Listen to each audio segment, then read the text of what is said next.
Hello friends, welcome to Bhardwaj civil services. Bhardwaj civil services में आप सभी का स्वागत है। हम लोग इकोनॉमी पढ़ रहे थे और आज हमारा इकोनॉमी का सेकंड लेक्चर है जिसमें हम लोग पहला चैप्टर ही देखेंगे। पहले चैप्टर में हम लोग देख रहे थे कि इकोनॉमी का परिचय यानी इंट्रोडक्शन ऑफ इकोनॉमी। इकोनॉमी क्या होता है, इकोनॉमिक्स क्या होता है, हमें इकोनॉमिक्स पढ़ने हैं, इकोनॉमी पढ़ने हैं, फैक्टर ऑफ प्रोडक्शन कौन कौन से हैं, ठीक है, अर्थव्यवस्था की समस्याएं कितनी है, अर्थव्यवस्था कितने प्रकार के होते हैं। तो अर्थव्यवस्था के हम लोग प्रकार देख रहे थे। प्रकार में हमने दो प्रकार देखा था। फर्स्ट प्रकार में हमने देखा था इंटरनेशनल रिलेशन के आधार पर इकोनॉमी कितने प्रकार के होते हैं, तो दो प्रकार के, like open and close economy, ठीक है। उसके बाद हमने देखा था स्वामित्व के आधार पर। स्वामित्व के आधार पर यानी मालिकाना हक के आधार पर क्या होता है, यानी स्वामित्व के आधार पर क्या होता है इकोनॉमी। तीन प्रकार के होते हैं हमने उसमें देखा था, पूंजीवादी अर्थव्यवस्था, समाजवादी अर्थव्यवस्था और मिश्रित अर्थव्यवस्था। अब हमारा जो बचा हुआ है वह है विकास के आधार पर यानी डेवलपमेंट के आधार पर कोई अर्थव्यवस्था कितने प्रकार की हो सकती है। तो आपको मैं बता दूं, डेवलपमेंट के आधार पर कोई भी अर्थव्यवस्था तीन प्रकार की होती है, अल्प विकसित, विकसित और विकासशील। और इंडिया विकासशील देश है, ठीक है। तो हम लोग सबसे पहले स्टार्ट करते हैं अल्प विकसित से, ठीक है। अब एक मिनट चाहिए, ये देखिए यहाँ पे अल्प विकसित है, ठीक है। तो हम लोग स्टार्ट करते हैं अल्प विकसित से। एक मिनट, मैं इसको थोड़ा वीडियो को छोटा कर लूँ। सॉरी यार, ठीक है, इतना ठीक है। तो हम लोग आज देखेंगे अल्प विकसित यानी विकास के आधार पे अर्थव्यवस्था कितने प्रकार के होते हैं। तो पहला हम देखते हैं अल्प विकसित। अल्प विकसित अर्थव्यवस्था क्या होती है उसके बारे में हम समझते हैं, ठीक है। इसमें देखिए क्या होता है कि संसाधनों का दोहन प्रारंभिक मतलब स्तर पे होता है, यानी प्राथमिक स्तर पे होता है। क्यों ऐसा क्यों कहते हैं, देखो आपको बताता हूँ। देखो, कोई भी अर्थव्यवस्था है या कोई भी देश है वह अल्प विकसित क्यों है। आपको सोचो, वह अल्प विकसित क्यों है, क्योंकि वो उसने अपने रिसोर्स को यूज ही नहीं किया है। क्योंकि उसके पास या तो टेक्नोलॉजी नहीं होगी, या उसके पास इतने ज्ञान नहीं है, या उसके पास कोई भी रिसोर्स नहीं, यानी रिसोर्स की कमी होगी। दैट्स वाई उसने क्या किया, अपने संसाधन को यूज ही नहीं किया। अब मान लो आप अपने संसाधन का यूज ही नहीं करोगे, सपोज दैट आपका संसाधन आपका बुद्धि है, ठीक है। आप अपने बुद्धि यानी अपने ब्रेन का आप यूज ही नहीं करते हो, तो आप क्या हो, अनपढ़ से कम थोड़ी लो। तो सेम लाइक, तो क्या है कि ये अल्प विकसित देश में क्या होता है, ये इनका संसाधन का जो दोहन होता है ना, ये प्रारंभिक स्थान मतलब प्रारंभिक स्तर पे होता है, यानी स्टार्टिंग पीरियड में होता है। ये अपना अभी शुरू ही कर रहे हैं अर्थव्यवस्था का दोहन। तो जब अर्थव्यवस्था का यूज हम अभी शुरू ही कर रहे हैं तो हम विकसित कैसे हो सकते हैं, हम तो अभी अल्प विकसित हैं, ठीक है। इसलिए इनका नाम अल्प विकसित रख दिया, यानी गरीब देश, ठीक है। उसके बाद देखिए इसमें क्या क्या होती है। अल्प विकसित देश सबसे पहले संसाधनों का दोहन प्राथमिक स्तर पर होता है इसमें। दूसरी बात, अति निम्न प्रति व्यक्ति आय, यानी दुनिया की जो एवरेज पर कैपिटल इनकम है, ठीक है, उसमें सबसे कम स्तर इन्हीं का होता है। सबसे कम प्रति व्यक्ति आय, प्रति व्यक्ति आय कहने का मतलब कि एक इंसान का इनकम, ठीक है। और प्रति व्यक्ति आय पूरे डिटेल में अपन आगे समझेंगे, लेकिन फिर ये लेक्चर बड़ा हो जाएगा, दैट्स वाई अपन इग्नोर करते हैं, ठीक है। अब आगे देखिए, अर्थव्यवस्था में प्राथमिक क्षेत्र का योगदान अधिक होता है। कि अल्प विकसित जो देश होते हैं ये एग्रीकल्चर पे ज़्यादा फोकस करते हैं। एग्रीकल्चर यानी प्राइमरी सेक्टर में एग्रीकल्चर प्राइमरी सेक्टर में एग्रीकल्चर आ जाता है। एग्रीकल्चर के बाद फिशिंग, ये सब प्राइमरी सेक्टर में आ जाता है। यानी प्राइमरी सेक्टर का मतलब क्या होता है वो अपन आगे समझेंगे। वैसे अभी मैं थोड़ा सा हिंट्स बता दूं कि प्राइमरी सेक्टर का मतलब होता है कि प्राथमिक क्षेत्र। प्राथमिक क्षेत्र मतलब जहाँ से उत्पादन की प्राथमिक यानी शुरुआत हो रही है, लाइक एग्रीकल्चर सपोज दैट आपने जौ बनाया है, जौ से क्या होता है कि बाद में वो सेकेंडरी सेक्टर में जाएगी, यानी इंडस्ट्री में जाने के बाद वो जौ से उसका हॉर्लिक्स बनाएंगे, और हॉर्लिक्स बनाने के बाद वो मार्केट में देंगे। तो उसके बाद क्या होता है कि एक सेलर या एक सर्विस देने वाला लोग जो आपको हॉर्लिक्स बेचता है वह सर्विस देने वाला लोग है, तो वो टर्शियरी सेक्टर में आ जाता है। तो प्राइमरी सेक्टर वाले ऊपर जाते हैं और ये प्राइमरी सेक्टर पे ज़्यादा फोकस्ड होते हैं, लाइक अब याद रखो, कोई भी देश एग्रीकल्चर यानी प्राइमरी सेक्टर पे जब तक फोकस्ड रहेगा तब तक वह विकसित हो ही नहीं सकता। क्यों, क्योंकि वह सिर्फ उत्पादन कर रहा, किसी भी चीज़ का उत्पादन कर रहा। और आज के डेट में प्राइमरी थिंग्स की वैल्यू बहुत कम होती है। आप देखो, 1 kg जौ का कीमत अप्रॉक्स 18 या 20 रुपये के आसपास होगा, या 25 रुपये के आसपास होगा, जो भी, मेरे को उतना आइडिया है नहीं, ठीक है। लेकिन आप सभी जानते हैं कि 1 kg जौ का कीमत अगर उतना है, और 1 kg 1.5 kg जौ में 1 kg 600-700 ग्राम कंटेंट होते हैं, तो उतने कंटेंट में आप देखते हैं कि आधा kg का हॉर्लिक्स तैयार कर दिया जाता है। ठीक है, आधा kg हॉर्लिक्स अगर आप मार्केट में ले जाते हैं तो 250 रुपये के आसपास या 300 रुपये के आसपास का मिलता होगा। ठीक है, तो यही बात है। तो ये लोग जो है ना, जो अल्प विकसित देश हैं, वो क्या करते हैं, ये प्राइमरी सेक्टर पे ज़्यादा फोकस है। ये शुरुआती वस्तु अभी उत्पादित कर रहे हैं। अब याद रखो, जब तक क्या होता है कि कोई भी देश विकसित होने के लिए क्या होता है, अल्प विकसित से विकासशील, विकासशील से विकसित। तो होता क्या है कि अल्प विकसित वाले प्राइमरी सेक्टर पर ज़्यादा डिपेंड होते हैं, विकासशील वाले प्राइमरी सेक्टर से उठ के अब इंडस्ट्री सेक्टर में घुस रहे होते हैं एंड इंडस्ट्री को बढ़ावा दे रहे होते हैं कि ठीक है भैया, हमने तो उपजा बहुत लिया, अब हम चाहते हैं कि इसका मैन्युफैक्चर भी हम अपने यहाँ करें। यानी अगर हम गेहूँ इंडिया से अगर बेचते हैं 10 रुपये किलो, अगर फॉरेन में बेचते हैं और वहाँ से हमें हॉर्लिक्स बन के अगर सपोज डेट मिलता है, मैं एक एग्जांपल दे रहा हूँ, वैसे हॉर्लिक्स इंडिया में बनती है। ठीक है, अगर हॉर्लिक्स वहाँ से सपोज डेट अगर बनकर आता है तो 10 रुपये हमने भेजा और फिर वहाँ से हमने 300 रुपये या 250 रुपये खरीद लिया, तो हमें क्या फ़ायदा हुआ। तो कोई भी देश क्या करती है, प्राइमरी सेक्टर से सेकेंडरी सेक्टर में शिफ्ट होने का सोचती है। और सेकेंडरी सेक्टर जब बहुत अच्छा हो जाता है, यानी कहने का मतलब संसाधन का जो दोहन है एक मिडिल स्तर पर पहुँच जाता है, जब इंडस्ट्री का विकास पूर्ण रूप से हो जाता है, यानी पूर्ण रूप से हेवी लेवल पर हो जाता है, तो उसके बाद कोई भी देश सर्विस सेक्टर में घुसती है। सर्विस सेक्टर कहने का मतलब कि सेवा देने वाला क्षेत्र, यानी टर्शरी सेक्टर, यानी तृतीय क्षेत्र, उसको सर्विस सेक्टर भी कहते हैं। ठीक है, तो प्राइमरी सेक्टर में आ जाता है एग्रीकल्चर वगैरह, सेकेंडरी में इंडस्ट्री वगैरह, और टर्शरी में सेवा क्षेत्र आ जाता है, जो सेवा प्रोवाइड करते हैं, like airlines, trains, buses, hotels, restaurants, service देने वाले सेक्टर हैं। ठीक है, और आज के डेट में अपन देखते हैं, तो आगे भी अपन देखेंगे कि टर्शरी सेक्टर का कितना योगदान है अपने जीडीपी में और कितने लोग अभी लगे हुए हैं। ठीक है, तो आप इस बात को इग्नोर कीजिए, वरना ये भी लेक्चर बड़ा हो जाएगा। ठीक है, तो आप देखते हैं, तो आपने क्या देखा, अल्प विकसित देश में संसाधनों का दोहन प्रारंभिक स्थिति पे होता है, यानी प्रारंभिक स्तर पे होता है। ठीक है, अति निम्न प्रति व्यक्ति आय होती हैं। एग्रीकल्चर आपके गांव वगैरह में जो एग्रीकल्चर करते होंगे, जो एग्रीकल्चर से जुड़े लोग होंगे, उनकी आप प्रति व्यक्ति आय देख सकते हैं, या उनका जो एक्सपेंडिचर लेवल है वो भी आप देख सकते हैं कि उनका खर्च करने का डेली का लिमिट कितना है, वो भी आप देख सकते हैं। तो अति प्रति व्यक्ति आय होता है इनका, यानी इनकम ही बहुत कम है। तो इनकम कम होगा तो सिंपल सी बात है, जब अगर आपकी इनकम कम होगी तो आप बिजनेस प्लांट कहाँ से करोगे, है ना जी। तो सिंपल, आप गरीब हो तो गरीब ही रह जाओगे, यानी आप गरीब हो, कहते हैं ना एक मुँह में सर डायलॉग है कि मेरा बाप गरीब मेरा बाबा गरीब, सेम लाइक ऐसा हो जाएगा कि आपकी आने वाली पीढ़ी भी गरीब हो जाएगी और आप भी गरीब हैं और आपके जो पूर्वज थे वो भी गरीब ही थे। ठीक है, तो इसीलिए अपने को प्राइमरी सेक्टर से उठ के सेकेंडरी में और सेकेंडरी से उठ के टर्शरी में जाना चाहिए। अपनी फोकस वहीं होनी चाहिए, टर्शरी सेक्टर पर। ठीक है, जैसे गोल लोगों का IAS होता है हर UPSC एस्पिरेंट का और स्टेट PCS वाले का, जैसे वो सोचते हैं कि हम SDM बन जाए, DSP बन जाए, सेम लाइक हर इकोनॉमी में हर कंट्री का एक गोल होता है, वो चाहती है कि वो सर्विस सेक्टर में इंटर करे, क्योंकि सर्विस सेक्टर में फ़ायदा बहुत है। देखते हैं किस हिसाब से फ़ायदा। ठीक है, तो उसके बाद क्या होता है, टेक्नोलॉजी की दृष्टि से बहुत पिछड़े देश होते हैं। अब टेक्नोलॉजी तो पीछे होगी ना, अगर मान लो आप एग्रीकल्चर करते हो तो एग्रीकल्चर में अगर आपके यहाँ पे इंडस्ट्री वगैरह ये नहीं है, अगर इंडस्ट्री है नहीं और आपकी प्रति व्यक्ति आय भी कम है, तो टेक्नोलॉजी तो कम होगी ना। टेक्नोलॉजी खरीदने के लिए पैसे भी तो चाहिए और इनके पास टेक्नोलॉजी तो है नहीं। टेक्नोलॉजी होता तो ये इंडस्ट्री अपने यहाँ खड़ा करते। ठीक है, लेकिन अगर इंडस्ट्री खड़ा करने की औकात जब इनके पास होती तो ये अल्प विकसित नहीं होते। ठीक है, उसके बाद आप देखिए आधारभूत संरचना का अभाव होता है।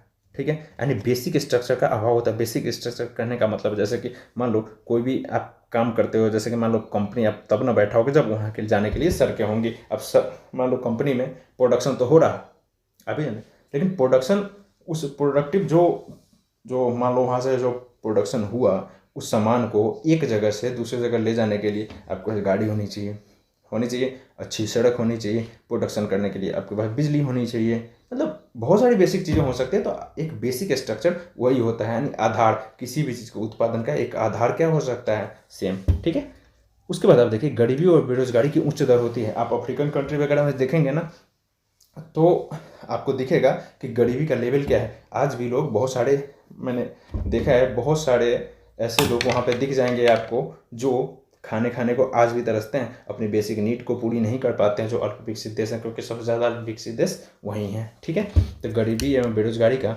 उच्च दर होता है, क्योंकि जब आपका पर कैपिटल इनकम कम होगा, आपकी इनकम कम हो जाएगी, तो गरीबी भी बढ़ जाएगी और क्या होगा, बेरोजगारी तो तब दूर होगी ना जब कोई वहाँ पर रोजगार देगा, तो रोजगार की भी स्थिति नहीं होती, तो बेरोजगारी बढ़ती और बढ़ती और बढ़ती ही चली जाती है। उसके बाद औद्योगिकरण प्रारंभिक अवस्था में होते हैं। अल्प विकसित देश, ये लोग अभी बिजनेस को एक्सप्लांट करने का सोच ही रहे होते हैं कि भैया ठीक है, हमारे पास ये मतलब रिसोर्स है, ये संसाधन है, इसका यूज करके हम ये बना सकते हैं। ठीक है, जैसे अगर मान लो किसी भी देश के पास संसाधन के रूप में एक लोहा है, उसके पास बहुत मतलब हेवी, बहुत ज़्यादा लोहा है, उसके बाद उसको किस चीज़ की ज़रूरत पड़ेगी, उसके बाद उसको टेक्नोलॉजी की ज़रूरत पड़ेगी, उसके बाद बेसिक स्ट्रक्चर की ज़रूरत पड़ेगी, ताकि उसको अच्छे तरह से यूज करके और वो लोहा को कुल्हाड़ी में बदल दे और कुल्हाड़ी वो मार्केट में अच्छे प्राइस में बिक जाए। ठीक है, तो इन लोगों का क्या होता है कि औद्योगिकरण अभी प्रारंभिक अवस्था में होता है। ठीक है, अब देखिए अपन नेक्स्ट देखते हैं विकासशील। विकासशील ही तो है, एक मिनट रुक जाइए, हाँ ठीक है, विकासशील है। विकासशील अर्थव्यवस्था, हाँ विकासशील है। ठीक है, इसको थोड़ा बड़ा कर लेता हूँ। ठीक है, तो विकासशील अर्थव्यवस्था क्या होता है, देखिए विकासशील यानी एक तो हो गया अल्प विकसित, एक हो गया विकासशील, एक होता है विकसित। यानी कहने का मतलब आप खुद नाम से समझो, एक अल्प विकसित है, बहुत कम विकसित है। ठीक है, एक विकासशील है जो विकसित होने के लिए विकास के राह पे चल रही है, विकासशील है जो हमेशा ऊपर की तरफ बढ़ रही है। लाइक इंडिया विकासशील से विकसित होने के राह पे बढ़ रही है। बहुत सारी कंट्री वैसे कहती है कि इंडिया विकसित है, फिर अपने आप को विकासशील क्यों कहती है, तो इसके बहुत सारे फायदे हैं, अपन आगे बात करेंगे। ठीक है, वैसे अभी इंडिया उतनी विकसित है नहीं। ठीक है, तो देखिए विकासशील देशों में क्या क्या होता है, इसमें होता है क्या कि संसाधनों का जो दोहन होता है ना, वो प्रारंभ हो चुका है, किंतु अभी भी अनेक संभावनाएं बची हुई हैं। ठीक है, अब देखें अल्प विकसित में तो आपने देख लिया, अल्प विकसित में क्या था, अल्प विकसित में था कि संसाधनों का दोहन अभी प्रारंभिक अवस्था में है, अभी वो लोग स्टार्ट करने का सोच ही रहे हैं, लेकिन इन्होंने अब विकासशील में क्या है कि प्रारंभ हो चुका है, लेकिन अभी भी बहुत सारी ऐसी संभावनाएं बची हुई हैं जिससे उस संसाधन का अच्छे तरीके से यूटिलाइज करके उस संसाधन को और लोगों का अच्छा आर्थिक और सामाजिक कल्याण किया जा सकता है। ठीक है, उसके बाद अपन देखते हैं कि विकासशील में और क्या है।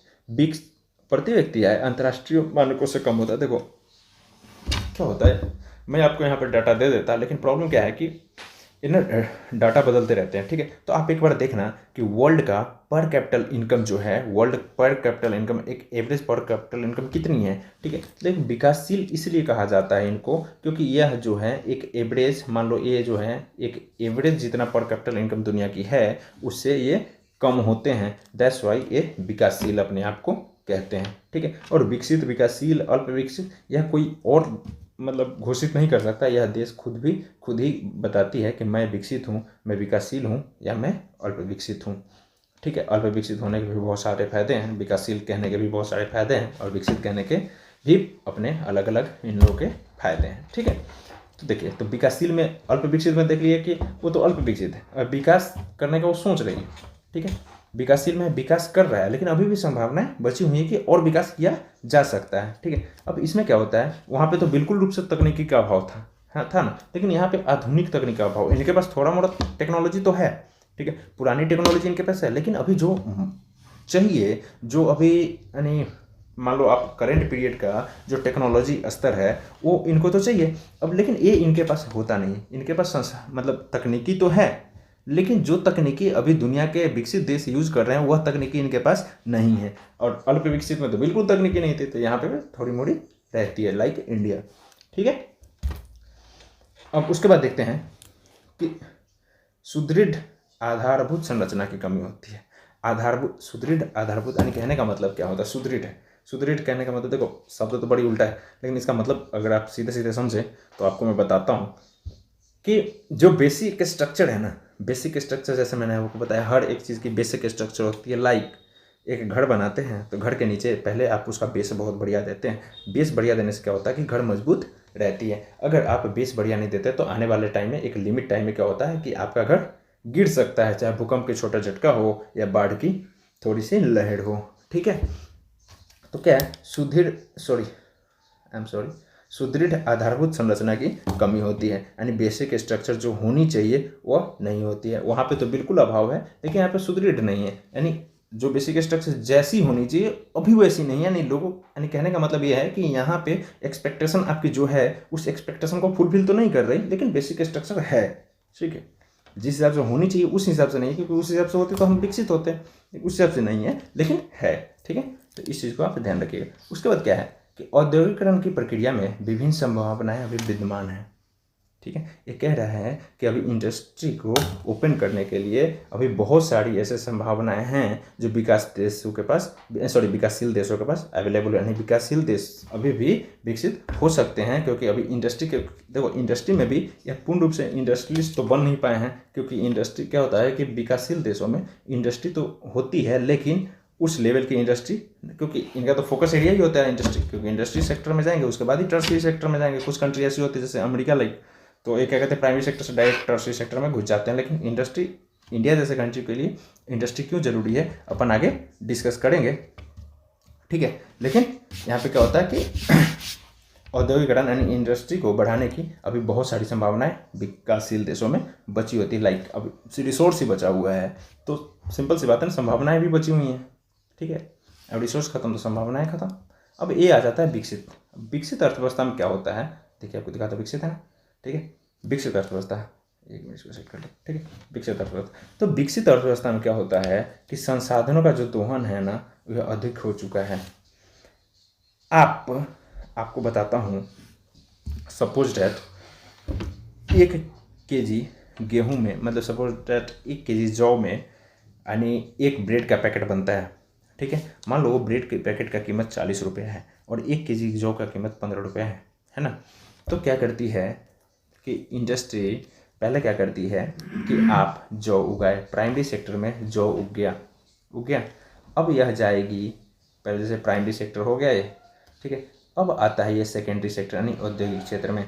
तो यहाँ पे क्या होगा, इस जौ से ये सेकेंडरी जो सेक्टर है, यह सेकेंडरी सेक्टर क्या करेगा, जौ से हॉर्लिक्स बना देगा, ठीक है, या ब्रेड बना देगा। और ये ब्रेड, इसको टोटल खर्चा मान लो इसने क्या किया, 15 रुपये में जौ खरीदा, 10 रुपये और इसने अपने चार्ज वार्ज इधर उधर का खर्च मिला के 25 रुपये इसके कॉस्ट पड़ गए। और इसने क्या किया, अपना प्रॉफिट, यानी कहने का मतलब जो एंटरप्रेन्योर है वो तो प्रॉफिट के लिए काम करता है, तो अपना प्रॉफिट काट के बताता है कि, यानी प्रॉफिट और टैक्स वगैरह हटा के ये बताता है कि मेरा टोटल जो है मैं इसको मार्केट में 35 रुपये में दूंगा, जिसमें अब मेरा अपना भी प्रॉफिट है और इसमें मैं अपना टैक्स वगैरह भी पे कर दूंगा, ठीक है, 35 रुपये।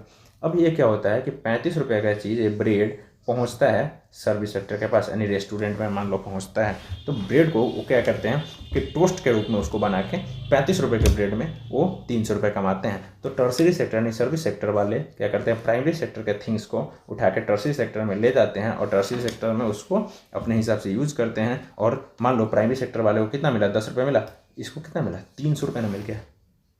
300 रुपये, तो मान लो 300 सारे खर्चे हटा भी तो फिर भी 100 रुपये खर्च हटा दो तो फिर भी 200 रुपये बच गया ना जी। तो इसको 200 रुपये बचा। तो सर्विस सेक्टर में जाने का क्या फ़ायदा है यार, देख लिए, ठीक है। तो संसाधनों का अधिक दोहन हो चुका है। यहाँ पे संसाधन इनके पास नहीं है, संसाधन का यूज कर करके ही ये विकसित हुए हैं, ठीक है। उसके बाद आप देखिए क्या है कि यहाँ की उच्च प्रति व्यक्ति आय होती है। हर इंसान की पर कैपिटल, यानी यहाँ की जो पर कैपिटल इनकम, जो एवरेज पर कैपिटल इनकम होता है, यह एक जो वर्ल्ड का जो एक एवरेज पर कैपिटल इनकम है उससे अधिक होता है, यानी लोगों की क्रय शक्ति जो है ज़्यादा होती है यहाँ, ठीक है। तकनीकी की दृष्टि समृद्ध होते हैं, इनके पास टेक्नोलॉजी बहुत हैवी क्वालिटी की होती है, क्योंकि रिसोर्स तो है नहीं। अभी प्राइमरी सेक्टर भी झेल चुके हैं, सेकेंडरी भी झेल चुके हैं, टर्सरी में है, तो इनके पास तब तक तकनीकी बेस्ट हो ही जाती है, क्योंकि तकनीकी का अभाव तो अल्प विकसित में था, है ना। आधुनिक तकनीकी का अभाव विकासशील में था, लेकिन यहाँ पे तकनीकी, किसी भी तरीके का तकनीकी का अभाव नहीं है, ठीक है। तो तकनीकी की दृष्टि से समृद्ध हैं, ठीक है। उसके बाद आप देखिए उच्च स्तर की आधारभूत संरचना उपलब्ध है। एक मिनट मैं दूसरा कलर लेता हूँ। देखिए उच्च स्तर की आधारभूत संरचना उपलब्ध है, यानी कहने का मतलब ये है कि इनका जो बेसिक स्ट्रक्चर है किसी भी चीज़ का, जैसे प्रोडक्शन का या सर्विस देने का या किसी भी चीज़ में बेसिक स्ट्रक्चर इनका बहुत बुस्टअप है, यानी कहने का तो बहुत हाई क्वालिटी का है, ठीक है। यानी कहने ऊँचा हाई लेवल का है, सॉरी, ठीक है। तो हाई लेवल की इनकी आधारभूत संरचना भी इनके पास अवेलेबल है। आधारभूत संरचना मतलब आप समझ नहीं सकते हैं, बेसिक स्ट्रक्चर लाइक रोड, बिजली, टेक्नोलॉजी, बहुत सारी चीज़ हो सकती हैं जो यानी फैक्टर ऑफ प्रोडक्शन और फैक्टर ऑफ सर्विस में हेल्प प्रोवाइड करे, ठीक है। तो अपन आगे अब देखते हैं क्या है। ठीक है। तो विकासशील हमने देख लिया, अल्प विकसित देख लिया, विकसित देख लिया, ठीक है। तो यानी कहने का मतलब कि अर्थव्यवस्था का हमने तीनों प्रकार देख लिए। तीनों प्रकार में कौन कौन था? एक तो था कि फॉरेन पॉलिसी के आधार पर, ठीक है, एक था स्वामित्व के आधार पर, और एक था क्या? विकास के आधार पर, ठीक है। तो विकास के आधार पर भी हमने 3 देख लिए, संसाधनों के स्वामित्व के आधार पर भी हमने 3 देख लिए, और इंटरनेशनल रिलेशन के आधार पर भी हमने 3 देख लिए। अब चलते हैं हम नेक्स्ट। अब इसमें थोड़ा सा मैं अपने इमेज को छोटा करता हूँ, एक मिनट रुक जाइए, ठीक है। यहाँ पे इसको इस फ्रेम में सेट कर लेते हैं,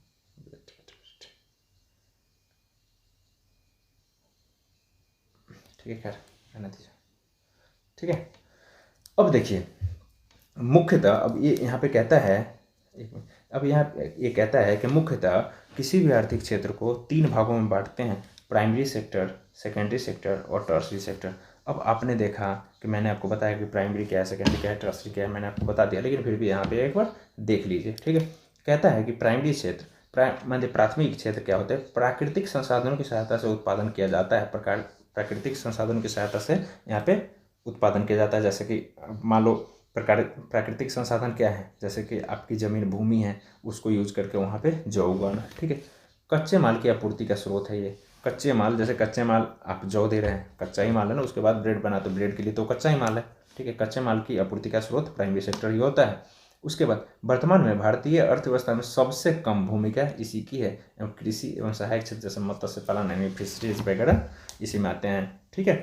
तो आप देखिए कि भारत में अभी जो जानने की ज़रूरत है, तो प्राइमरी सेक्टर, टर्शरी सेक्टर और सेकेंडरी और टर्शरी का आप एक नॉर्मल सा मतलब समझिए कि प्राइमरी सेक्टर का मतलब होता है कि जहाँ पे एग्रीकल्चर या उससे जुड़ी हुई कोई भी बिजनेस या व्यापार की जाती है, यानी प्राइमरी चीज़, यानी प्राइमरी थिंग्स का उपयोग उत्पादन किया जाता है, उसको प्राथमिक क्षेत्र कहते हैं। सेकेंडरी में जैसे आ जाता है इंडस्ट्रीज, जैसे कि उसी प्राइमरी क्षेत्र के सामान को, यानी उसके प्रोडक्शन को लेकर मॉडिफाई करके वह मार्केट में भेजता है, तो वह हो जाता है सेकेंडरी क्षेत्र, ठीक है। और सेकेंडरी क्षेत्र के बाद आता है टर्शरी क्षेत्र, जो सेकेंडरी सेक्टर जो कुछ भी अपने यहाँ से उत्पादन करता है और वो मार्केट में भेजता है। तो सर्विस सेक्टर वाले का काम होता है, जैसे लाइक रेस्टोरेंट, होटल वाले का काम होता है कि वो सर्विस कस्टमर को प्रोवाइड करे और उनको संतुष्ट करे, ठीक है।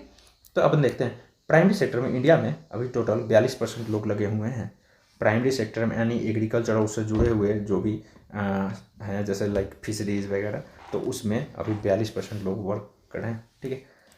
अगर करेंट रेशियो देखें तो टोटल जीडीपी का 20.19% जो है कंट्रीब्यूशन यह करते हैं, यानी 42% लोग मिलकर मात्र 20.19%, यानी करेंट प्राइस के हिसाब से, जबकि बेसिक प्राइस उतना नहीं है। करेंट प्राइस और बेसिक प्राइस में क्या होता है? करेंट प्राइस का मतलब होता है कि जो साल, जैसे कि मान लो अभी 2021-22 चल रहा है ना, ठीक है, अब 21-22 होगा ना, तो करेंट प्राइस का मतलब होगा जैसे कि 22 आएगी तो 21 वाली प्राइस वो करेंट प्राइस हो जाती है। लेकिन बेसिक प्राइस क्या है कि बेसिक प्राइस 2015-16 में क्या हुआ था कि बेसिक प्राइस को 2011 को एक बेस ईयर ले लिया गया, उसी बेस ईयर के आधार पर कोई भी हम प्राइस निकालते हैं, या अपने जीडीपी में, नेशनल इनकम जब जीडीपी वगैरह निकलेगा तो आप देखिएगा कि उसमें, ठीक है, कि उसमें जो बेस ईयर पे ही जीडीपी वगैरह निकाला जाता है।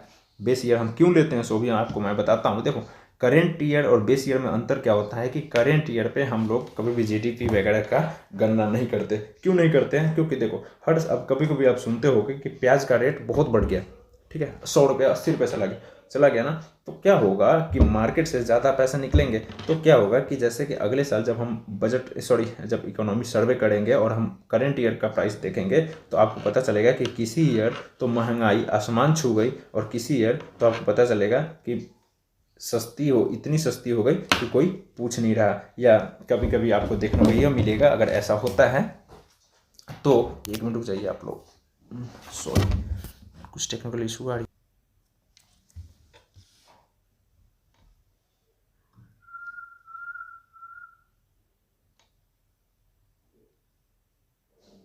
ठीक है, तो हम लोग क्या देख रहे थे?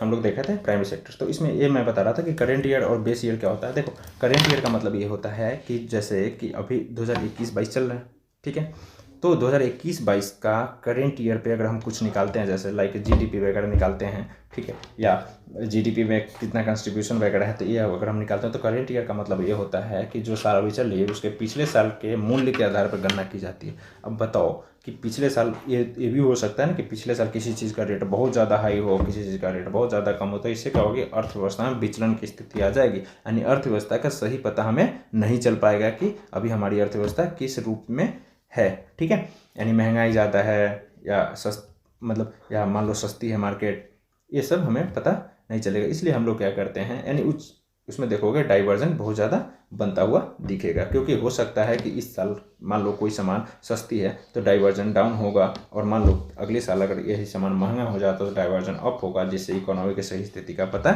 नहीं चलेगा। इसलिए हम लोग क्या करते हैं कि एक बेस ईयर 2015-16 में क्या हुआ कि बेस ईयर को 2011 को एक बेस ईयर मान लिया गया, और 2011 के बेस ईयर के आधार पर, यानी उसको बेस ईयर बोलते हैं, ठीक है, बेस ईयर के आधार पे हम मूल्य की गणना करते हैं। उसी साल से 2011 से हम कंपेयर करके या काउंटिंग करते हैं कि अभी महंगाई बढ़ी है या महंगाई नहीं है। ठीक है, तो हम लोग बेस ईयर के आधार पे गणना करते हैं। तो देखो, अगर आप आगे देखते हो तो मैं आपको दिखाता हूँ। देखो, ये तो आपने देख लिया कि भैया करेंट, अगर जीडीपी देखें करेंट रेशियो पे, यानी पिछले साल के आधार पे, तो आप देखो ये 20.19%, जबकि इसकी कोई वैल्यू अभी है नहीं। ठीक है, अपन देखते हैं बेस ईयर पे, तो बेस ईयर पे आगे देखेंगे। लेकिन आप यहाँ पे ये समझिए कि लोग इसमें 42% लोग, सॉरी एक मिनट रुक जाइए आप, ठीक है, इसमें 42% लोग, यानी एग्रीकल्चर यानी प्राइमरी सेक्टर में इंडिया में 42% लोग लगे हुए हैं। और इसका बेस ईयर के आधार पर कितने परसेंट, मतलब जीडीपी का कितना कंट्रीब्यूशन ये करते हैं जीडीपी में, सो भी हम आगे देखते हैं। चलिए, ठीक है, अब आता है सेकेंडरी सेक्टर। ठीक है, अब ये देखिए यहाँ पे देख रहे हैं फर्स्ट सेक्टर का, एक मिनट, ठीक है, प्राइमरी सेक्टर का देखिए बेस ईयर पर 16.38%, यानी मान लो जीडीपी को, अगर टोटल जीडीपी 100 है, 100 का मात्र 16.38, यानी आप मोटा मोटी भी ले लें तो 16.5% कंट्रीब्यूशन है। 100 रुपया में से 16.5 रुपया मिल कहाँ से रहा है हमें, प्राइमरी सेक्टर से। और प्राइमरी सेक्टर में 100 में से 43 लोग काम कर रहे हैं, यानी प्राइमरी सेक्टर में 43 लोग मिलके मात्र 16.5 रुपया कमा रहे हैं। ठीक है, तो प्राइमरी सेक्टर में रहने का घाटा आप देख सकते हैं। ठीक है, अब देखिए, अब आता है द्वितीयक क्षेत्र, यानी सेकेंडरी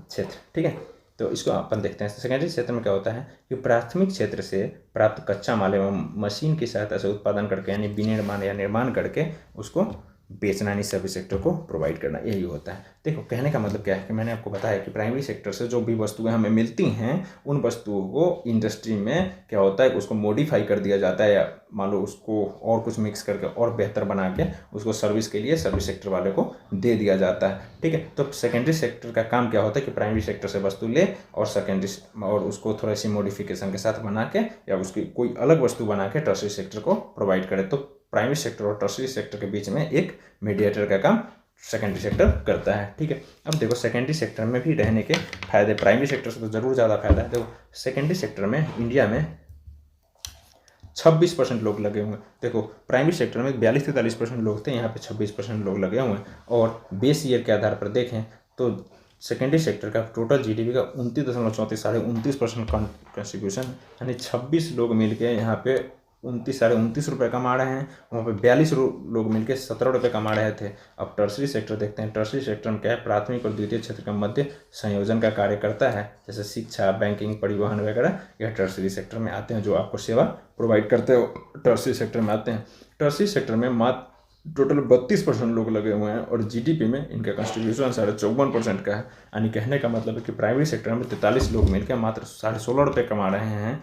ठीक है, सेकेंडरी सेक्टर में ये लोग क्या कर रहे हैं, 32% लोग मिलके 29-29.5 रुपये कमा रहे हैं। और टर्शरी सेक्टर में आप देखेंगे कि मात्र यानी सेकेंडरी सेक्टर में 26% लोग मिलके 29 रुपये कमा रहे हैं, और टर्शरी सेक्टर में देखेंगे 32% लोग मिलके 54 यानी 55 रुपये के आसपास कमा रहे हैं। तो टर्शरी सेक्टर में रहने का फायदा देखो कितना है। ठीक है, इसलिए हर एक कंट्री चाहती है कि वो टर्शरी सेक्टर में इंटर करे प्राइमरी सेक्टर से। ठीक है, अब हम अपन देखते हैं इसमें नेक्स्ट है क्या, इसमें आय का चक्रीय प्रवाह, यानी आय कैसे होता है। सपोज डैट आपकी आय किसी का लागत हो सकता है और किसी और का आय आपकी लागत हो सकती है। मान लो कभी भी किसी को पैसे मिलते हैं तो आप देखते होंगे कि एक का फ़ायदा दूसरे का नुकसान होता है, आपने देखा होगा। या कभी मान लो सपोज डेट आप बिजनेस करते हो और इंटरेस्ट पे पैसे वगैरह देते हो, तो आप देखते होगे कि आपका फ़ायदा सामने वाला का नुकसान होता है, लेकिन लोग उससे लेते क्यों हैं? क्योंकि उसके पास उनके पास इसके अलावा कोई विकल्प नहीं होता है। ठीक है, तो आप देखते हैं कि उसमें एक का फायदा और एक का नुकसान भी होता है, लेकिन अगर मोटे तौर पर देखें तो दोनों का फायदा और दोनों का नुकसान भी है। ठीक है, तो अपन देखते हैं आय का चक्रीय प्रभाव, आय कैसे होती है। सो बताता हूँ, यानी जैसे आपके पास आय हुई तो वो पैसे कैसे कैसे घूमेगा। सो आप देखिए यहाँ, देखिए कहता है कि सामान्यतः किसी अर्थव्यवस्था 3 संस्थाएं काम करती है, जैसे सरकार, फर्म और परिवार। अब आप देखो क्यों, सरकार क्या है, सरकार फर्म एवं परिवार के मध्य समन्वय बनाने के लिए नियामक की भूमिका निभाती है। सरकार को इन दोनों से टैक्स मिलता है। देखो किसी भी अर्थव्यवस्था में क्या है कि मुख्य रूप से 3 लोग ही काम करते हैं। एक तो सरकार काम करती है, दूसरा फर्म काम करते हैं, जैसे इंडस्ट्री वगैरह है वो फर्म काम करती है, तीसरा फैमिली यानी परिवार यानी लोग। ठीक है, तो आप यहाँ पे देखिए कि सरकार ठीक है क्या है कि फर्म एवं परिवार के बीच एक समन्वय बना के काम करती है, समन्वय बना के काम करती है, यानी रेगुलेटरी की भूमिका सरकार यहाँ पे निभाती है। यानी सरकार हमेशा रेगुलेशन देखेगी कि कोई भी ऐसा रूल या कोई भी ऐसी नीति किसी कंपनी की लोगों के आर्थिक और सामाजिक कल्याण को बाधा ना पहुंचाए, इसलिए समन्वय की मतलब बीच में एक रेगुलेटरी की भूमिका निभाती है और दोनों तरफ से पैसे यानी टैक्स के रूप में लेती है। ठीक है, कंपनी से भी लेती है कॉर्पोरेट टैक्स और आपसे भी लेती है इनकम टैक्स। ठीक है, तो ये हो गया। अब उसको देखते हैं फर्म क्या, फर्म वस्तुओं का उत्पादन करती है, यानी इंडस्ट्री में वस्तुओं का ही उत्पादन होता है, राइट ना। वस्तुओं का उत्पादन करती है, उसके बाद उत्पादन पर खर्च जो होता है उसको निवेश व्यय कहते हैं, यानी उत्पादन। अब सपोज डैट एक बात बताओ, कोई भी क्या होगा, कोई भी कंपनी है, कोई कंपनी का ओनर क्या होता है कि कहीं भी पैसे लगाती है, कहीं भी मान लो वो अपना इन्वेस्ट कर रही है पैसे, ठीक है, तो इन्वेस्ट कभी भी कंपनी करती है तो क्या करती है, मतलब क्यों करती है, इसलिए करते हैं क्योंकि उसको प्रॉफिट हो। ठीक है, तो इन्वेस्ट जो किया तो इन्वेस्ट पे तो एक तरह से मान लो उसका एक्सपेंस ही है। इन्वेस्ट किया, मान लो सपोज दैट कि आपने एक बिजनेस स्टार्ट किया, उस बिजनेस के लिए आपने एक कार खरीदा, वो कार जो है आपका वो इन्वेस्टमेंट एक्सपेंस होगा, यानी एक्सपेंस तो है ही, लेकिन आप उससे फ़ायदा कमाने का सोच रहे हैं इसलिए वो निवेश व्यय है, यानी आपने उस चीज़ में व्यय किया है, उस चीज़ में निवेश किया है जिससे आपको कुछ मिलने वाला है, यानी रिटर्निंग जिसकी आपको होगी। ठीक है, तो अपन देखते हैं उत्पादन खर्च निवेश व्यय कहलाता है। बनी वस्तुओं का उत्पादन करती है फर्म और उसके बाद उस पर जो पूंजी लगाती है उसको निवेश व्यय यानी इन्वेस्टमेंट एक्सपेंस कहते हैं। ठीक है, अब उसके बाद देखते हैं परिवार। परिवार जो होता है श्रम के स्वामी होते हैं, यानी लेबर के श्रम के स्वामी कहने का मतलब परिवार जो होता है, परिवार का काम कितना होता है। सो देखिए, आप देखिए कितना इंपॉर्टेंस है परिवार का। परिवार ये फर्म को सेवाएं एवं संसाधन उपलब्ध कराती हैं। परिवार जो है, कोई भी आदमी, आप ही हो, आप कोई भी कंपनी आपके यहाँ आती है तो और आपके आपके पास प्रॉपर्टी है, अच्छी खासी प्रॉपर्टी है, और आपके ज़मीन की किसी कंपनी को ज़रूरत है, तो आप क्या करेंगे, एक तो कंपनी आपके एरिया में खोलेगी तो आप लोग को जॉब देगी। ठीक है, तो उससे क्या होगा, ये श्रम के स्वामी यानी लेबर, श्रम क्या होता है इंग्लिश में इसको लेबर कहते हैं, ये श्रम के स्वामी होते हैं। स्वामी इसलिए उनको कहते हैं क्योंकि यही है जो किसी भी कंपनी या बिजनेस को, जिसमें अगर लेबर की ज़रूरत होती है तो ये फुलफिल करते हैं, इसलिए स्वामी बन जाते हैं। ठीक है, उसके बाद ये फर्म को सेवाएं और संसाधन भी उपलब्ध कराते हैं, सेवा देते हैं फर्म को, जैसे कोई इंडस्ट्री वगैरह है तो उसको ये सेवाएं मतलब उसमें अपना सर्विस भी देते हैं और संसाधन भी देते हैं। अगर मान लो कोई कंपनी बाहर से आपके यहाँ आई है तो संसाधन आप ही की होगी ना, उनके पास तो होंगे नहीं संसाधन तो वो आप ही से खरीदेंगे, तो उसके लिए भले ही वो पैसा पे करे। ठीक है, उसके बाद परिवार द्वारा किया गया खर्च उपभोग व्यय कहलाती है। तो आपने देखा कि जब कंपनी कोई व्यय करती है, ठीक है, उत्पादन के लिए जब व्यय होता है तो उसको निवेश व्यय कहते हैं। क्यों कहते हैं निवेश व्यय, क्योंकि उससे कुछ अर्निंग होने वाली है। ठीक है, लेकिन परिवार जो उत्पादन करती है तो उसको निवेश व्यय न करके उपभोग व्यय क्यों कहते हैं, क्योंकि फैमिली जो कुछ भी खरीदती है वो अपने यूज के लिए खरीदती है और यूज करने के बाद वह खत्म हो जाता है। सपोज दैट आप अगर मान लो एक पिज़्ज़ा मंगाते हो, ठीक है, मान लो पिज़्ज़ा बनाने में एक पिज़्ज़ा कंपनी वाला है, ठीक है, कोई भी कंपनी, सॉरी मान लो मैकडी है, मैकडी से आप पिज़्ज़ा मंगाते हो, ठीक है, तो उसमें क्या है कि मैकडी ने एक पिज़्ज़ा बनाने में कितना खर्च किया है, वो उसका निवेश व्यय होगा, क्योंकि उसने निवेश किया उसमें ताकि उससे वो पैसे कमा सके। लेकिन हम जब उस पिज़्ज़ा को लेंगे तो वो हमारा उपभोग व्यय होगा, क्योंकि हम उस पिज़्ज़ा को खा जाएंगे, उसके बाद वो नहीं बिक सकता। ठीक है, यानी उसका अस्तित्व खत्म। ठीक है, देन अपन नेक्स्ट टॉपिक पर पढ़ते हैं। अब देखिए यहाँ पे मैं कुछ फोटो छोटा करता हूँ। अब यहाँ पे देखिए द्विचक्रीय, 3 चक्रीय और 4 चक्रीय क्या होता है। देखिए द्विचक्रीय क्या होता है, इसमें एक फर्म, ठीक है, एक परिवार, 2 आदमी काम करती है। ठीक है, बीच में तो वित्तीय संस्था है ही, या बैंक मान लो या शेयर मार्केट मान लो। ठीक है, वित्तीय संस्था है। ठीक है, होता क्या है कि एक मान लो फर्म है। ठीक है, फर्म क्या करती है, यहाँ से अब देखो, यहाँ पे आपको मैं दिखाऊं,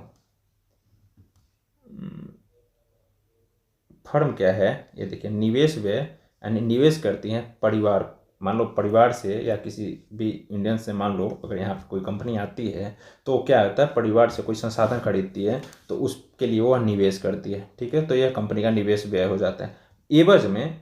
ठीक है, और इसके लिए तो आय भी है ना जी। तो ये क्या होता है कि ये श्रम इनको देते हैं इसके एवज में, जैसे कि ये इसमें निवेश किया यानी ये श्रम दिया। मान लो आप लेबर बन के किसी कंपनी में काम की तो उसने आपको पैसे दिया। तो आपने देखा था फैक्टर ऑफ प्रोडक्शन में लैंड, लेबर, कैपिटल, मशीन था। ठीक है, तो आपने जब लेबर दिया उसको तो उसके बदले उसको आपको पैसे देगा। तो जो पैसे खर्च करेगा कोई बिजनेसमैन, वो उसके लिए क्या होगा, जो पैसे बिजनेसमैन खर्च करेगा वो उसके लिए निवेश व्यय होगा।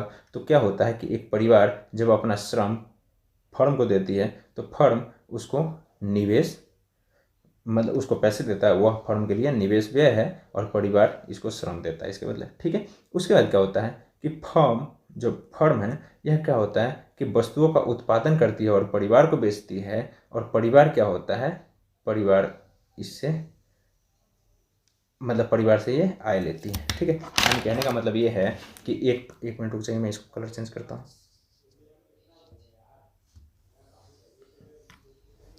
ठीक है, पहले इसको हटा लेते हैं। ठीक है, अब देखिए, ठीक है, अब देखो यहाँ पे द्विचक्रीय, इसको 2 चक्रीय क्यों बनाए हम, यहाँ पे सिर्फ हमने फर्म और परिवार को देखा है। बीच में वित्तीय व्यवस्था काम करती है जो दोनों को ऋण भी देती हैं और दोनों का बचत भी स्वीकार करती है। ये बीच में मीडिएटर के तौर पे ये काम कर रही है। ठीक है, फर्म का जो प्रॉफिट होगा उसको भी ये अपने पास जमा करेगी, और फर्म को पैसे की जरूरत होगी तो ये फर्म को भी पैसे देगी। सेम लाइक फैमिली के साथ भी ये ऐसा ही करता है। ठीक है, तो होता क्या है कि आपको मैं यूँ बता दूँ कि परिवार जब अपना श्रम कंपनी को देता है, यानी फर्म को देता है, तो उसके एवज में फर्म इसको निवेश व्यय के रूप में, यानी इसको वेजेस के रूप में इसको पैसे देती है, जो कंपनी के लिए क्या होता है, निवेश व्यय होता है। ठीक है, तो निवेश व्यय इसको देती है। फिर क्या होता है कि फर्म वस्तुओं का उत्पादन करता है और फैमिली को बेचता है, और इस जो ये परिवार क्या होता है कि इस वस्तुओं को परचेज करता है, तो उसके एवज में ये इसको पैसे देता है। ठीक है, फर्म के पास पैसे आ जाते हैं, तो पैसे ऐसे ही घूम रहे हैं। ठीक है, देख रहे हो, इसके पास पैसे गया, फिर इसने क्या किया, यहाँ दिया। अब होता क्या, इसके पास ज़्यादा बचा तो ये बैंक में जमा किया, इसके पास ज़्यादा बचा तो बैंक में जमा किया। इस दोनों को चाहिए तो ये भी बैंक से उधार लिया, ये भी बैंक से उधार लिया। ठीक है, तो ज़्यादा अपने को दिमाग लगाना नहीं। त्रिचक्रीय क्या होता है, इसमें सरकार भी शामिल होती है। इसमें सरकार शामिल हो जाएंगी तो इसमें टैक्स का सिस्टम हो जाएगा, यानी टैक्स सरकार हमसे भी लेगी और उनसे भी लेगी, उनसे कॉर्पोरेट टैक्स, हमसे इनकम टैक्स। ठीक है, ये भी हो जाएगा। उसके बाद लेकिन यानी 2 चक्रीय और त्रिचक्रीय जो होता है यह क्लोज्ड इकोनॉमी का निशानी है।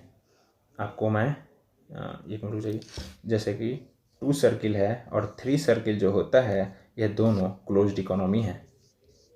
ठीक है, क्लोज्ड इकोनॉमी है, ये क्लोज्ड इकोनॉमी। ठीक है, लेकिन 4 सेक्टर इकोनॉमी, यानी 4 सेक्टर जो होता है इसमें क्या होता है, 3 में तो एक फर्म आ गए, ठीक है, एक गवर्नमेंट आ गई, ठीक है, उसके बाद एक फैमिली आ गई, और चौथा एक्सपोर्ट माइनस इम्पोर्ट।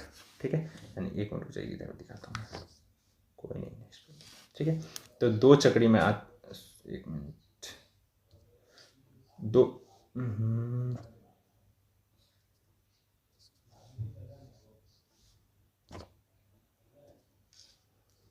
2 चक्रीय, मान लो 2 चक्रीय में क्या होता है, आपने देखा फर्म और फैमिली 2 काम कर रही थी। 3 चक्रीय में क्या होता है, यानी 3 चक्रीय जब आय का 3 चक्रीय प्रवाह होता है तो उसमें क्या होता है, फर्म तो रहती है, फैमिली भी रहती है, प्लस में एक गवर्नमेंट जुड़ जाती है। ये दोनों जो है क्लोज्ड इकोनॉमी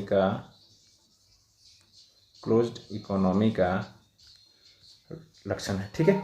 लेकिन फोर सेक्टर इकोनॉमी, मान लो फोर सेक्टर इकोनॉमी क्या होता है, इसमें गवर्नमेंट भी होती है, फर्म भी होता है, फैमिली भी होती है, प्लस एक्सपोर्ट भी होता है यहाँ से, और इंपोर्ट भी होता है। जब एक्सपोर्ट और इंपोर्ट ये दोनों जुड़ जाते हैं, आयात निर्यात, तो ये फोर सेक्टर इकोनॉमी कहलाती है। और याद रखिएगा आप कि कभी भी टू सेक्टर इकोनॉमी और थ्री सेक्टर इकोनॉमी जो होता है, ये दोनों क्लोज्ड इकोनॉमी हैं, ठीक है, क्लोज्ड इकोनॉमी है। और four sector economy open economy है। तो ओपन इकोनॉमी कैसे बनेगा, आपने चक्रीय प्रवाह तो देख लिया बनाना कैसे है, और आप उसको एक बार नोट डाउन, आपके नोट्स में मिलेगा या आप उसको देख लेना, ठीक है। और बाद बाकी अपन देख लेते हैं। तो आशा करता हूँ मैं आप सबसे कि ये टॉपिक यानी इंट्रोडक्शन, कहने का मतलब ये रहा, यानी इंट्रोडक्शन ऑफ इकोनॉमी, इंट्रो जो है ना, आपका कंप्लीट हो गया होगा और इकोनॉमी को आप बहुत अच्छे से समझ चुके होंगे, ठीक है।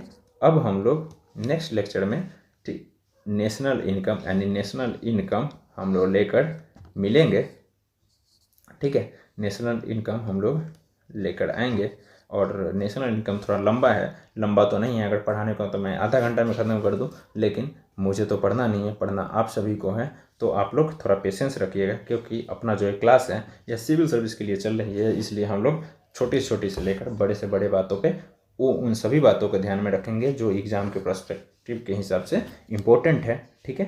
तो आशा करता हूँ कि आप सभी को अच्छा लगा होगा इकोनॉमी पढ़ के, और इससे भी बेहतर, ये तो थोड़ा स्टार्टिंग था, थोड़ा में भी आपको थोड़ा कन्फ्यूजन लगा हो, लेकिन मुझे नहीं लगता कि एक बार आप पढ़ लें उसके बाद आप नोट्स देखिएगा, नोट्स देखने के बाद आपको पूरी तरीके से समझ में आ जाएगी। आप उसके बाद नेशनल इनकम में मिलिए, गारंटी के साथ कहता हूँ कि नेशनल इनकम आप सभी को पसंद आने वाली है, ठीक है। और मैं आपको वही सब्जेक्ट पढ़ाऊँगा जो सब्जेक्ट मैं कंफर्ट हूँ पढ़ाने में। इवन मैं आपको उन सारे सब्जेक्टों को पढ़ाऊँगा जो सब्जेक्ट एक सिविल सर्वेंट को ज़रूरत होती है, यानी सिविल सर्विस एस्पिरेंट को ज़रूरी होती है पढ़ने के लिए। तो उन सभी सब्जेक्ट को मैं आपको ईजी लैंग्वेज में प्रोवाइड कर दूँगा। अगर उसके बाद आप लोग की भी एक कुछ नैतिक जिम्मेदारी बनती है। आपकी नैतिक जिम्मेदारी क्या है कि आप मेरे लिए नहीं, खुद के लिए, मेरे लिए क्या पढ़ोगे, खुद के लिए पहले क्या करो, वीडियो देखो, नोट्स पढ़ो, क्वेश्चन करो, बार बार कहता हूँ क्वेश्चन करो, क्वेश्चन प्रीवियस ईयर क्वेश्चन से करो, देखो क्वेश्चन बनती है नहीं बनती। जो भी टॉपिक पढ़ो सिर्फ उन टॉपिक है, एक बार में सोचोगे कि पूरा सिलेबस कंप्लीट हो जाएगा फिर उसके बाद मैं करूँ, तो ऐसा बिल्कुल नहीं होगा, फिर आप लोग से नहीं होने वाला है, ठीक है। तो ज़्यादा दिमाग लगाते हुए ज़्यादा नहीं सोचना है। आप लोग आइए, मिलते हैं नेक्स्ट बैच में। इंडियन पॉलिटी अपना चल रहा है, तो वो भी प्ले लिस्ट में पड़ा हुआ है, तो अभी आप जाकर देख सकते हैं। और इकोनॉमी भी आज से स्टार्ट हो चुकी है, तो डेली इकोनॉमी और पॉलिटी की एक लेक्चर आती रहेगी। आशा करता हूं कि आपको इन दोनों सब्जेक्ट में कहीं से कोई इशू नहीं होने वाला है, ठीक है। तब तक के लिए जय हिंद, गुड बाय।